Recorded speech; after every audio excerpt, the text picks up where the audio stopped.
All right, let's talk the latest Marvel movie with Eternals. And there is no doubt that it's been highly anticipated by so many people for a very long time, seeing as it was delayed during the pandemic. But Eternals, even from its marketing campaign, looked like something a little bit different than we were used to in the MCU. And quite frankly, that excited me. There are several MCU films that I really enjoy, and some that just feel very medium and a little bit formulaic to me. And Eternals looked like it was bringing something new to the table. And to a certain degree, it does in several different ways. And I do want to give credit where credit is due. Now, there are a couple elements that do set this movie apart than any other films within the MCU. And don't worry, this is a non-spoiler review, and the couple things I'm going to list now have been publicly stated out there by the creators. But you have very obvious LGBTQ representation with an on-screen gay kiss that I'm very happy that Disney and Marvel are holding strong to and not backing down, because there are certain countries, sadly, within the world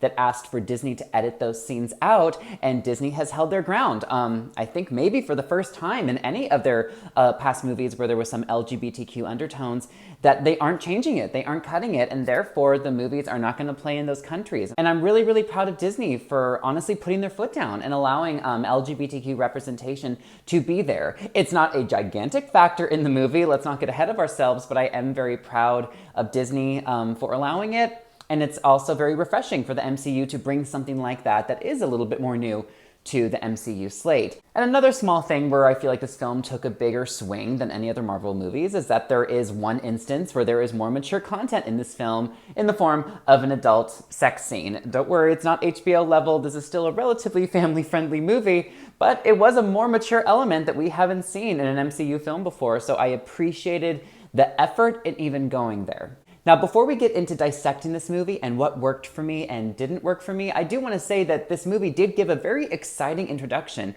into the characters of the Eternals and also what they will bring to the MCU moving forward. I can confidently say without a doubt that despite whatever issues I may take with some elements of the movie, I am very much excited that the Eternals have joined the MCU, and I'm excited for the mythology and the world that they bring to the table and further exploration of them in the future.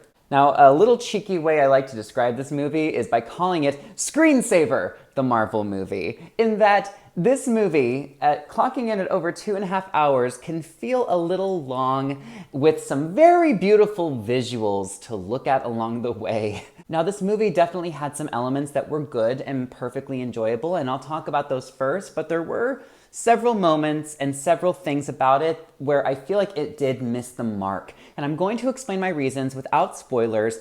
Ultimately, I am excited for what this movie does bring to the MCU in the future, but that doesn't necessarily make it a perfect film. Now let's talk about what I liked about this movie the most. And first off, it is the visuals. Like I said, it's Screensaver, the Marvel movie. The visuals and cinematography are stunning. I appreciate the fact that they shot on location in several places. These were real settings, these were real environments. It didn't feel like a green screen movie. You could feel the international scope of this movie. You really could feel that they were on location and shooting it. The cinematography was stunning. It was picturesque. And in talking about the visuals, the special effects, and especially within the action scenes, were top tier Marvel. They were fantastic because of how realistic the settings did look. And I think that is very much to the credit of Chloe Zhao as a director in utilizing real places. It therefore made the action scenes feel that much more realistic. These were top tier action visual effects. Of course, yeah, several of them are visual effects, but they looked fucking amazing. And also, I am very much intrigued by the mythology of the Eternals. Now, I have never read up on the Eternals as in comic book form. I know virtually nothing about them going into this movie. However, I do find the mythology and what we did learn and what we did see to be very good, very strong, very interesting, and I do love Marvel going deeper into fantastical, mythological elements. I love that the characters of Eternals do feel different than other MCU characters or MCU families, and I do feel like they bring an even richer and deeper area of mythology to explore and a richer world to explore to the MCU. Now, this movie had a lot of characters, and sadly, the majority of them didn't quite work for me, but the ones that did stand out to me, hands down, that I want to showcase right now is number one, Angelina Jolie as Thina. She, for me, stole the show. In every single scene she was in, she stole the scene. She was commanding. I do feel like a lot of characters suffered from a lack of character development, but fortunately, I feel like I got some of the most character development for Angelina Jolie's character. Even though she is very much a supporting role, she's definitely not a lead, but I feel like they gave her the most to work with and she used it the best of each character, therefore making her the most memorable character on screen every time she was there. My next favorite character would be Brian Tynery Henry, who played Fastos, who plays an LGBTQ character, an openly gay man with a family in this movie, and this is where the LGBTQ representation sits. My only criticism is that he really is only in half the movie, but when he's there, he does make an impression. One would be Salma Hayek as Ajak.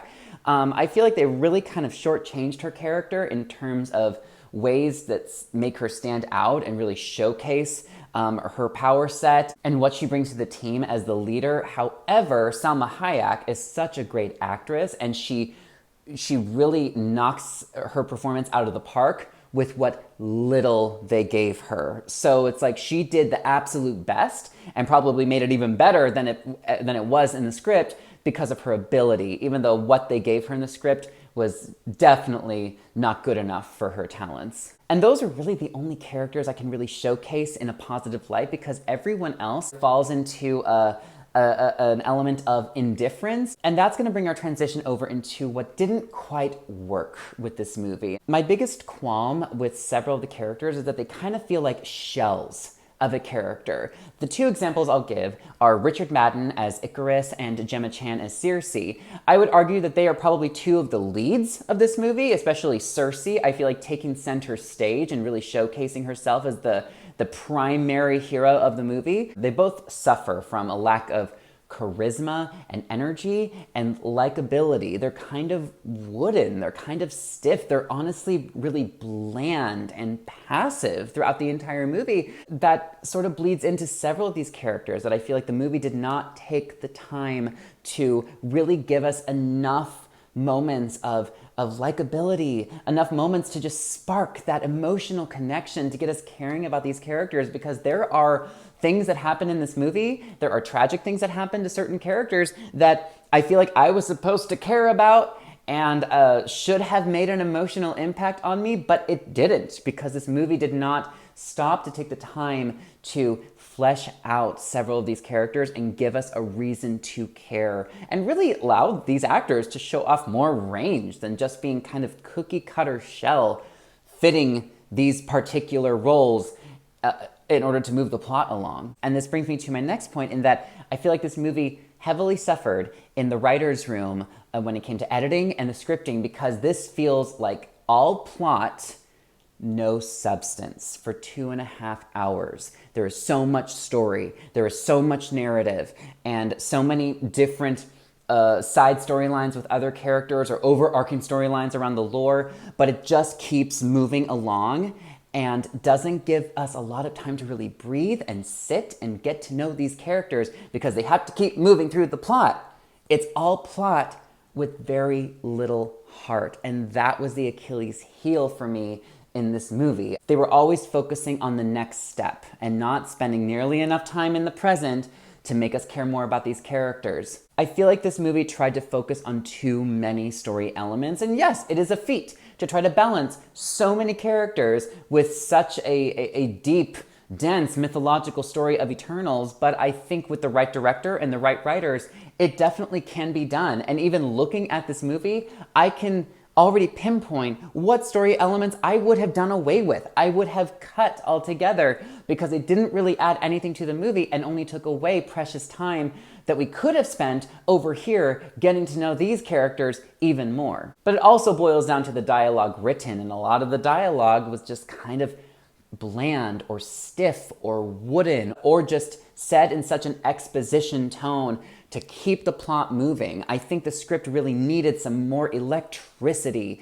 to give a lot of these characters a way more personality, but also giving us more layers to them to get us to really care about them. And also, this movie does struggle with pacing issues. At over 2.5 hours, I did feel it. Now, this movie is definitely not bad. It is not the worst MCU, in my opinion, by a long stretch. However, it is very medium. It is very fine. It doesn't wow me. It's not going to be among my favorite MCU films, but it's certainly a far cry from the worst. But what I will say is that it is memorable. It succeeds in leaving an impression for certain characters and leaving an impression for this world, where I am excited to see them interjected into the MCU and see more, because there is a rich world to explore. There are some very interesting characters to explore with some very wonderful power sets that I'm excited to see showcased again. Like I said, there are some amazing action scenes in this movie, and an especially strong third act, if I will say. Like, there are some action scenes that they absolutely nail, despite all the issues throughout, that I am excited to revisit those scenes. And so because this movie does succeed at giving us memorable characters and a memorable world and a memorable layer of mythology to explore, that it does stand out than several of the lower tier Marvel movies, because at least I'm going to remember these characters and be excited to see them again in the future, even if this movie was not a great first impression. Then as for the MCU ranking overall, it's a real tough one for me. I either usually divide the MCU films in half, and there's top tier Marvel and then lower tier Marvel. This movie lands either at the top of the low tier or the bottom of the top tier. It's really tough. It lands just kind of right in the middle. It's not a bad movie. It's not an amazing movie. It's a perfectly fine movie with some amazing visuals and some fun characters in general that I'm excited to see again. I'm going to give Eternals a B-.